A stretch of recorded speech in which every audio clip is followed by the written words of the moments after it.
Hello, this is the Uwaga Pies. The pies in Polish means dog. There you go. The mystery unveiled.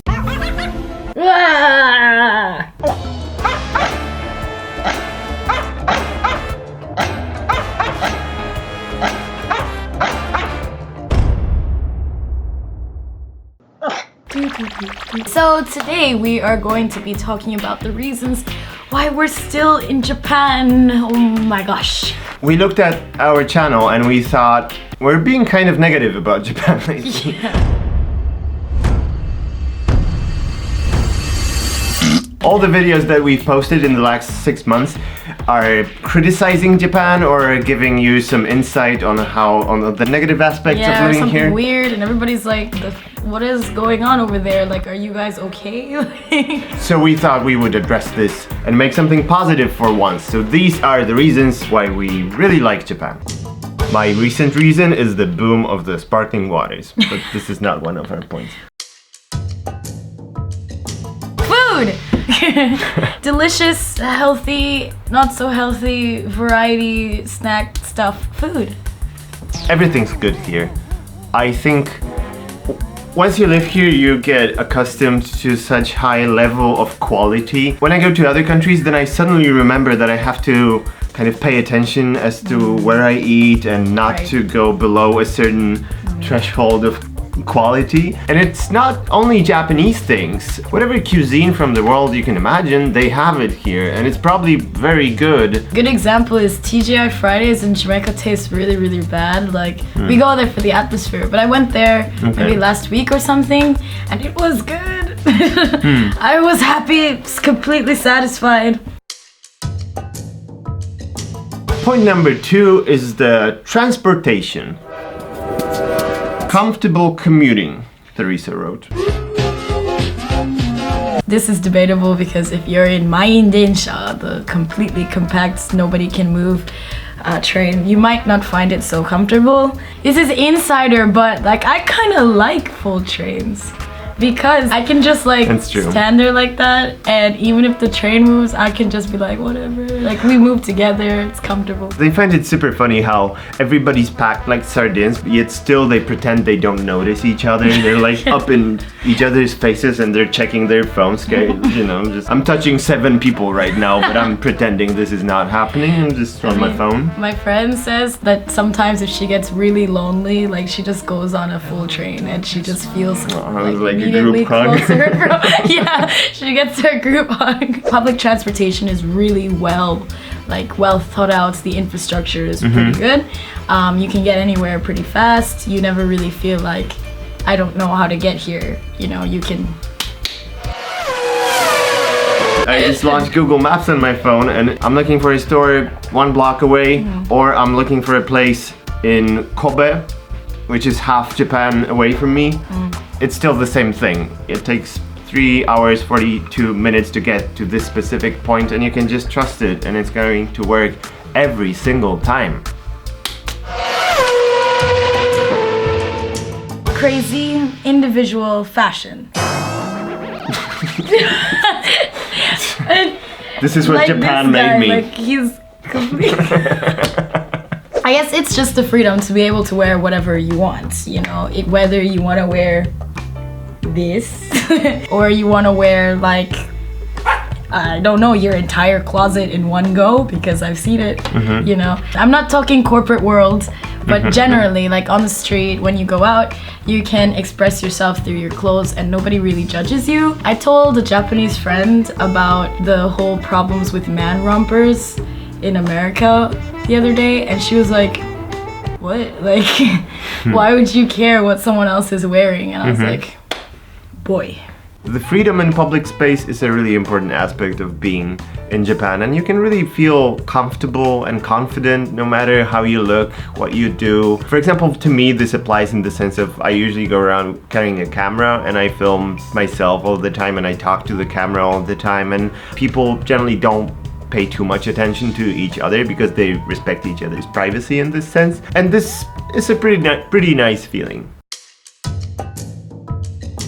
And our 4th point is friendly moms and pops shops. I love how there are so many little nooks and crannies of places that you can go to, even chain stores. Actually, my friend was upset about this the other day. We went into a cocoa curry place and she was like, oh, can I get the vegetable curry? And they're like, oh, we don't do that here. And she's like, it's a chain. You're supposed to do the same. Yeah, but in Japan, everywhere's pretty individual and like different, and I can go to cafes that are uniquely that cafe, you know. It's nice that Japan holds on to these things and somehow the economy keeps them going. Whenever I go to the US, you can go to a small mountain village and see only Dunkin' Donuts and McDonald's and Starbucks and things like that. But Japan is the exact opposite. There's so many small places, and also it's a stereotypical thing, but you see it all the time that the owners of these places, they're so nice. So when you come to Japan, pay special attention to these small places that are family owned, and will give you some nice memories to have. Look around, walk into somewhere that you have no idea what it's about. Take a risk. Jump in. Our point number 5 is the cleanliness and the safety of being in Japan, which for me personally is one of the most important points. It's always clean, it's always organized, people are always flowing perfectly through stations and streets. They're very respectful of each other, they pay attention to each other, nobody wants to be a problem to anybody else. You really appreciate this. Every time I leave Japan, I have this critical moment when I get off the plane on the other side and I reach the first escalator. Why is it so difficult for the entire world to figure out that you should stand on one side and walk on the other side if you're in a hurry? Japan makes it look so easy, right? Yeah. All these small details. For me, it's that breaking point when you go to another country is when you go to line up for the train and there's like a big crowd of people in the middle. Or like in Korea, which is supposed to be similar, you line up at the side until the train comes, when everybody pushes and fights to get inside the train, which is annoying because I'm small. Like I get like bruises just trying to get into the train. And so this is the moment where I'm always like, I miss Japan. And I guess coming from Jamaica, safety is like a big one for me. But my dad calls me once a month and says, make sure you're not walking on the street with your phone out. Like, don't text and walk. And I'm like, NANI? Yeah. Number 6 is a close foreigner community. I think it's pretty unique to Japan if you're with your American foreigner community. America, fuck yeah! Or your Caribbean foreigner community. Eastern European. Everybody just feels the foreigner struggle. Like everyone just feels it. So they're just like ready to be like, I know. Yeah, that's true. The gaijin struggle unifies the entire world here. It's like the entire rest of the world is bound together to survive. I see it cynically because to me this is a consequence of this kind of divide between Japanese people and everybody else. So this is a point of consolation more than something I really enjoy, but it is a nice thing nonetheless. Heated toilet seats is the next point you wrote. Good job. This is what we're paying you for.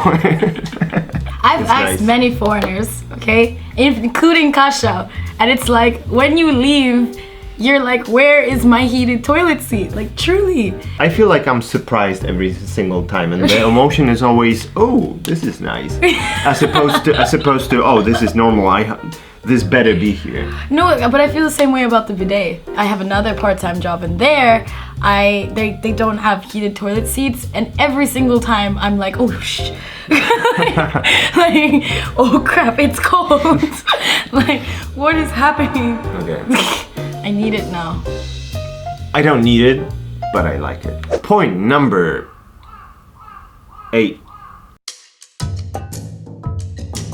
Forests, mountains, there's so much going on right now. I mean, right now, it's kind of... it's been around for thousands, millions of years. This is not fresh news. It's really nice. Japan has this crazy volcanic landscape. when you go outside of Tokyo, it becomes very intense very soon. It only takes about maybe an hour to go outside of the central Tokyo area, and you suddenly find yourself in a super intense forest, and you see Mount Fuji and somewhere in the back. It's magnificent. It's true. I mean, we drove out of Tokyo to go to Gotemba, which is really close, like an hour out. And the minute we crossed the line into Gotemba, it was snowing. And I was like, NANI? And it was snowing hard, and it was all over, and I was like, the magic of the seasons. And of course, to a Western eye, when you're in a Japanese forest and suddenly you see a small Shinto shrine, it really blows your mind. It's a serene sight. You can hear these small creatures from like Mononoke, Princess Mononoke, or Spirited Away. You can see these small creatures from these movies just like jumping around you. Yeah. I always love that even though it's huge, I find new things all the time like this, but I bump into people all the time. I see familiar faces. I feel comfortable in the places that I go to. In New York, that never happens for me. You have to plan to meet someone to meet someone. I've bumped into people that on the other side of the city, and I'm like, what are you doing here? I think the craziest story I've heard about it is Kasha once found a phone in Shibuya, just like a broken phone. So she called the number of somebody's recent phone call. Turns out it was our friend's phone. It's just like, it's a 30 million people metropolis, and you find a phone and it's your friend's phone. It's truly Tokyo magic. The everlasting network of Japanese 24-hour konbinis. This is amazing. By konbini, we mean a convenience store that's always open, always close. And konbinis are amazing because they have so much stuff. They have snacks and drinks and booze, and you can print stuff, you can read magazines. It's acceptable to read magazines in konbinis. And they have warm food. If you got drunk and you didn't make it home for the night and you have to go back to work, then you can get a clean shirt. Yeah, you know. And you need money. Convenience store is there for you and your irresponsible spending. You know, you're never at a loss because there's always a Lawson. They call them convenience stores abroad too, but no, they ain't. They're inconvenience stores. They ain't got nothing on Japanese convenience stores, people. Oh, hell no! Our last bonus point is Japan is eventful. There's always something to do here. There's always something new, or you just see something weird happening in the street. And of course, after some time of living here, you kind of expect these things to happen. So if you see a guy dressed up in a Batman suit on the street, you don't even notice all the time. It's just like, oh, there's a Batman. Okay, what was I doing? There's always somebody with a sign telling you to do something. There's apps sending you stuff about new restaurants opening, whatever. There's magazines, like free magazines that tell you about all the different things that happen in Tokyo. And every time I'm reading them, I'm like, damn, that stuff goes on in anything you want, Google it because it's in Tokyo. Tokyo has a bit of everything. There's every possible culture, subculture, whatever you want to buy, there's a store. There's all the brands in the world are basically here. They have flag stores here. Tokyo specifically, it's like an entire country condensed to a size of a city. And you can never, ever run out of things to do and fun activities and sights to see. You can always go to a different part of the city that you haven't seen before. This place is just too big for anybody to understand fully. True. You can't handle the truth! Well, that was it for today's video. We hope you enjoyed it. And if you did enjoy this video, give us a thumbs up and press the red subscribe button down below and the little bell too to see what's up on the Iwaga Pies and what's up in Japan. Come to Japan. We're encouraging you. It's pretty fun. Come over. Like, come just over. let's go. Alright. Bye-bye. Oh man, I had to do that so bad.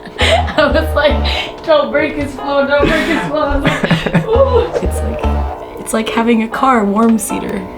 Seat warmer.